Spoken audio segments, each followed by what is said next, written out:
तो जिज्ञासु बहन पूछती हैं, बहन जी आपने जो बातें सुनाई उनसे हमें सहन करने का हौसला बढ़ता है। मैंने यहाँ की कुछ एक बहनों को के आध्यात्मिक पुरुषार्थ के जीवन की कहानी सुनी है और भाइयों के भी अनुभव सुने हैं। उन्हें प्रभु प्रेम के लिए लोगों से जो कड़ी आलोचना तथा उपहास सहन करना पड़ा, मित्र संबंधियों की ओर से शुरू में दी गई यातनाएं अथवा कठिनाइयों को पार करनी पड़ी है।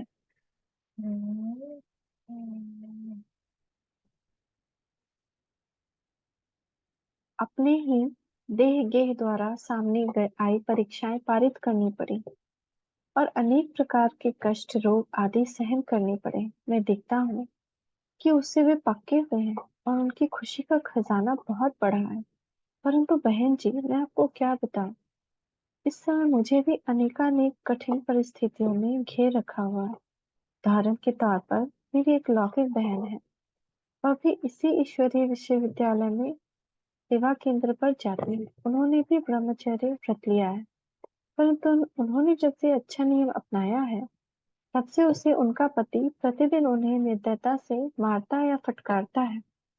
हालांकि अब मेरी बहन क्रोध भी नहीं करती, सेवा भी अधिक करती है, परंतु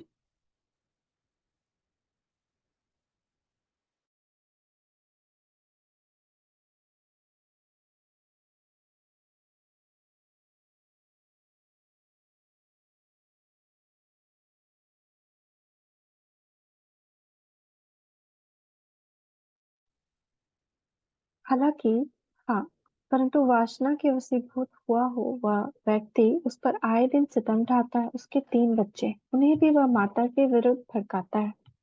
मुझे जब उस बहन की प्रताड़ना का समाचार मिलता है तो मुझसे सहन नहीं होता। तब भला वह बहन उसे कैसे सहन करे? आप ही बताइए कि वह क्या करे। ब्रह्मा कुमारी, इस बात को सुनकर सहानुभूति तो सभी को होगी।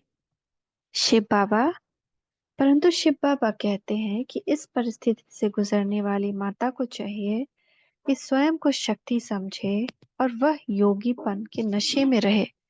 यदि वह अपने लौकिक पति को आत्मिक दृष्टि से देखेगी और जब वह क्रोध करता है तब योग में स्थित होकर तथा अव्यक्त रूप में होकर निर्भय शांत एवं मधुर अवस्था में टिकी रहेगी तो उसके पति पर भी इसका प्रभाव पड़ेगा। परंतु शिव परमात्मा की स्मृति भूल जाने के कारण और देह अभिमान की अवस्था में होने के कारण उसे ईश्वरीय सहायता कम मिलती है। इसके अतिरिक्त उसका अपना कर्मों का खाता भी तो रहा हुआ होगा जो कि चुकता होना है। उस बहन को चाहिए कि ज्ञान बल, योग बल और युक्ति बल से इस परीक्षा को पार करे। प्रभु के प्रेम में जितना सहन करोगे उतना ही प्यार, उतने ही मुकुट में रतन मिलेंगे। फिर भी यदि थोड़ी कुछ कठिनाई सहन करनी पड़े तो ये समझें कि जितनी बार अत्याचार सहन करती हूँ मानो उतने रतन मेरे भावी ताज में जुड़ते जाते हैं। उसे समझाना चाहिए कि इस इन अत्याचारों से ही अब इस सृष्टि के पाप का घड़ा भरकर डूबने वाला है। अगर जब तक पाप का घड़ा डूबेगा नहीं, जब तक इस सृष्टि का अंत नहीं होगा, तो पाप तो किसी न किसी के ऊपर ही होगा। तो जिसके बाद हमें तो परम धाम वैकुंठ मिलेगा अथवा शांति और सदा सुख की दुनिया में जाना है। लेकिन उनके लिए भी क्या होना चाहिए? करुणा का भाव, क्योंकि वो तो सजा खाएंगे ना। तो हम अगर किसी से सच्चा प्रेम रखते हैं तो हमें उनको सजा से बचाना चाहिए। मैं प्रेम के सदके पवित्रता रूप धर्म के लिए ही तो सहन कर रही हूँ, अतः यही मार प्रभु का अपार प्यार दिला देगी। देखिए कितनी अनमोल बातें मनुष्य ठोकरे खाकर अथवा नुकसान उठाकर सीखता है। अतः हमें समझना चाहिए कि यह हमारी प्रैक्टिकल पढ़ाई है। इसमें थोड़ा कष्ट सहन करके इस सहनशीलता रूपी अनमोल गुण को प्रैक्टिकल रीति से सीख रहे हैं। थोड़ा सा सहन करने से हमें एक अनमोल दिव्य गुण रूपी रतन सहनशीलता मिल रहा है। ऐसी परिस्थितियां नष्टो मोहा बनने तथा उपरामचित होने में सहायक है। इसके अतिरिक्त आप देखते हैं कि सन्यासी तो घर बार छोड़कर जंगल चली जाते हैं, परंतु हमें तो घर में रहते हुए मोह ममता का संन्यास करना है। तो जो परिस्थिति आपने बताई ये हमारी मोह ममता को मिटाने के लिए आती है। और यदि ना आए तो ये मोह के सूक्ष्म रेंगे टूटेगी ही नहीं। मोह में हम जकड़े रहेंगे। इन परिस्थितियों के आने से संसार से मन उपराम होकर सगे संबंधियों की वासनाओं को, स्वार्थ और विचार को देकर मनुष्य का मन उनसे उठ जाता है और एक पतित पावन कल्याणकारी प्रेम स्वरूप परमपिता परमात्मा से जुट जाने में मदद मिलती है।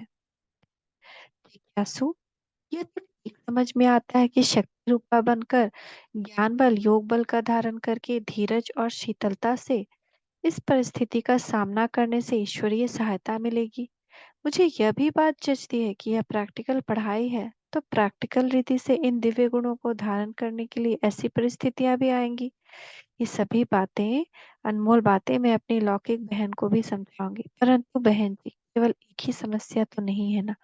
घर में इधर माता जी भी तो बीमार रहती है, उन्हें तो रोग के कारण तकलीफ है ही, परंतु मुझे भी उनकी तकलीफ को देखकर कभी कभी दुख की लहर आती है। बहन जी, मेरी माता जी का रोग सहन नहीं कर सकती, उन्हें क्या युक्ति बतानी चाहिए? बीमारियों को आखिरी सलाम। ब्रह्म कुमारी जी, उन्हें बताना चाहिए कि वह याद रखें कि अब बीमारियां आखिरी सलाम करने आई हैं, बस। इसके बाद तो हमें सत्युग सुखधाम में सदा स्वस्थ जीवन मिलेगा। बस अब तो हम सुखधाम में पहुंचे कि पहुंचे, केवल 2-4 कदम ही तो बाकी है। अतः यदि अब सहन न किया तो एक दिव्य गुण की कमी रहेगी और इसके कारण सदा स्वास्थ्य दुनिया में नहीं जा सकेंगे, न वापस से बीमारी वाली दुनिया में आना पड़ेगा। दिव्य गुण पूरा चाहिए।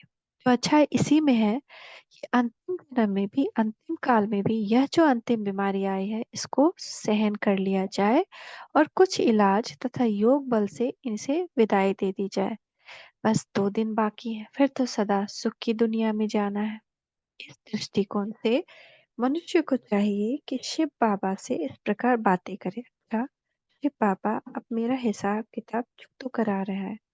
बाबा, अब तो आप हमारे लिए सदा सुख की दुनिया स्थापित कर रहे हैं।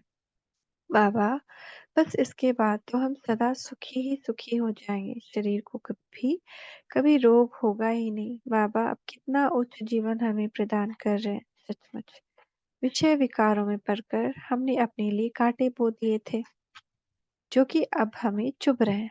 अब तो हम कर्म गति को आपसे समझ चुके हैं और आत्मा को निर्विकार बना रहे हैं।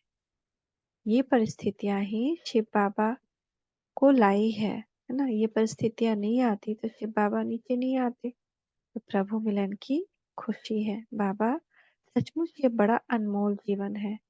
आप हमें आन मिले। यदि ये रोग दुख संसार में ना होते तो आप इस संसार में अवतरित ना होते और तब कैसे हमारा आपसे मिलन होता। अतः इनकी बलिहारी है कि आपसे मिलन बनाने का और अपनी 84 जन्म की कहानी सुनने तथा सृष्टि के आदि मध्य अंत को जानने का अनमोल अवसर तो मिला। इन रोग शोक दुख दरिद्रता को मिटाने के लिए ही तो आपका आना हुआ है और आपका यह आना ही तो हमारे सौभाग्य और सुख के दिन आने की निशानी है। यह रोग के कारण तो मुझे समय मिल गया कि मैं आपकी याद में रहकर अविनाशी कमाई कर सकूं। रोग होता है तो क्या होता है, हम बेड पे थोड़ा देर लेटते हैं ना, वरना शायद मैं किन्हीं और झंझटों में पड़ी होती। इस प्रकार बातें करने से उनका ध्यान बीमारी से हटेगा। अब वो जो बेड रिडन माता है उनके लिए बाबा का ये बता रही हैं कि क्या उनको सोचना चाहिए और हर स्थिति को आत्मिक स्थिति से पार करना है। तो आप माता जी को बताइए कि वह आत्मा को शरीर से न्यारा करने का अभ्यास करें, मानो कि यह परिस्थिति उन्हें अशरीरी अवस्था में स्थित होने का अभ्यास करने के लिए ही मिली है। ऐसे रोग की अवस्था में भी यदि वह अशरीरी और साक्षी अवस्था में रहेंगी और स्वयं को शरीर से अलग समझ रोग पर योग द्वारा विजय प्राप्त करने का पुरुषार्थ करेंगी तो इससे बहुत बड़े विषय में बहुत उच्च अंक लेंगी। अतः इस परिस्थिति में भी स्थिति को नहीं खोना चाहिए, बल्कि आत्म परिस्थिति द्वारा परिस्थिति को पार करना चाहिए और परिस्थिति को परीक्षा पत्र देखना चाहिए कि ये मेरे लिए एक परीक्षा, एक पेपर है। शरीर के रोग को देखकर तो यह विचार आना चाहिए कि अब यह संसार किसी काम का नहीं, इसमें तो रोग शोक कोई ना कोई खटपट लगी हुई है। विकार से पैदा हुआ यह शरीर अब रहने योग्य नहीं रहा। इस प्रकार इस शरीर से घृणा आनी चाहिए, पर इतना भी घृणा नहीं, क्योंकि इसी शरीर ब्राह्मण जीवन से भगवान मिला और इसी से सेवा करनी है। तो घृणा भी बहुत ज्यादा नहीं, बस थोड़ा अलगाव। और मन अब इस रोगी संसार से उपराम होना चाहिए। इस दृष्टि से देखा जाए तो यह रोग कई दिव्य गुणों को देने वाला सिद्ध हो सकता है, परंतु यह प्राप्ति वही कर सकता है जो इस रोग न देखकर सब परीक्षा पत्र समझे और स्वयं को रोगी रोगी के बजाय विद्यार्थी अथवा परीक्षार्थी समझे कि ये मेरा परीक्षा पेपर है और मैं परीक्षार्थी हूँ, विद्यार्थी हूँ। यूं तो रोज को भी अंग्रेजी के पेशेंट अ, अंग्रेजी में भी पेशेंट कहा जाता है। पेशेंट को पेशेंट कहा जाता है। पेशेंट मतलब पेशेंस, धैर्यवान, सहनशील। तो रोगी का तो धर्म ही सहन करना है, क्योंकि मन की शक्ति से तो रोग भी हल्का हो जाता है। तो जिज्ञासु बहन पूछती है, बहन जी, सहनशील बनने के लिए तो बहुत ही अच्छी अच्छी युक्ति आपने बताई है। मैं मानता हूँ रोने चिल्लाने से तो कोई लाभ नहीं होता। खुशी खुशी सहन करने से योग बल से बीमारी को वार को हल्का किया जा सकता है। परंतु जब मनुष्य को कोई बीमारी होती है अथवा कोई हल्का दर्द होता है, तो उसे देह अपनी ओर खींचती है और योग लगाने की कोशिश करने पर भी उसकी बुद्धि योग स्थिर नहीं होता। इस पर कहती है, शिव बाबा से लाइट और माइट लेना सहन करना सहज है। ब्रह्म कुमारी जी कहती है, हाँ, यह देह अभिमान की अंतिम लड़ाई है। कर्म भोग का जोर है और वह योग बल से लड़ रहा है। अतः उसे समझाना चाहिए कि अपने को योद्धा समझ कर उससे लड़ाई करें। ऐसा महसूस करें कि शिव बाबा ऊपर से लाइट और माइट दे रहे हैं। वाह, वह मुझे प्यार से अपनी ओर बुला रहे हैं। या तो किसी से ज्ञान की कुछ बातें सुने। ज्ञान सुनते सुनते मन शिव बाबा की याद में स्थिर हो जाएगा और मन शरीर से हट जाने के कारण उस दर्द को कम महसूस होगा और शरीर अपनी ओर ध्यान नहीं खींचेगा। ये बात सच है। जब भी बहुत ज्यादा पेन में, मेरा खुद का एक्सपीरियंस है, पेन बहुत घट जाता है। अशरीरी बार बार परम धाम जाने और फिर आने। जब हम ये प्रैक्टिस बहुत बार करते हैं तो शरीर का सारा दर्द जो होता है वो बहुत कम हो जाता है। 80% तक कम हो जाता है। पता ही नहीं चलेगा उसके बाद, जब ये अभ्यास निरंतर होने लगेगा, कि शरीर में कोई दुख भी आया है। कुछ हल्का हल्का सिम्टम से आपको समझ में आएगा, अच्छा शरीर में लगता है ये दुख आया है, इसलिए नींद आ रही है या थकावट थोड़ी महसूस हो रही है।